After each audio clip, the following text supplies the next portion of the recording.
A Board of Regents investigator is weighing in on a local sexual harassment case, and the results are not good for a former Savannah State chief and his top sergeant. News 3's Andrew Davis has been following this case for months. He is joining us now with this new development.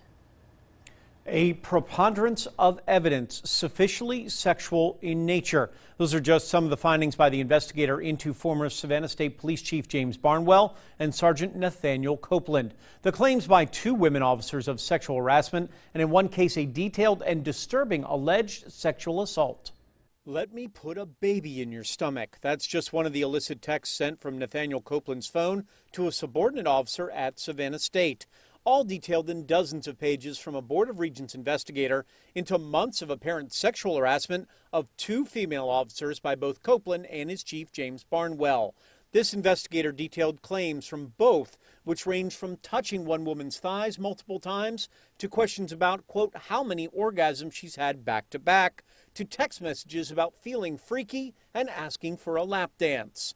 The most damning claims that back in 2016, as the officer was working during Hurricane Matthew, that Barnwell came in the room she was sleeping, pulled down her pants, and performed oral sex on her.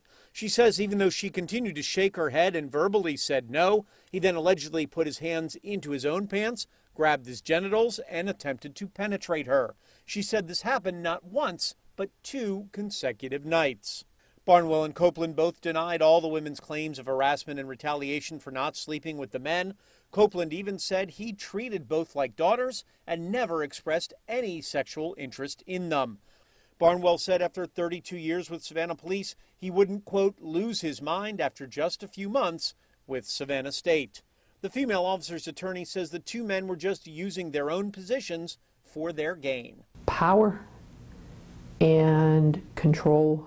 How can I force my desires and gain sexual favors from you?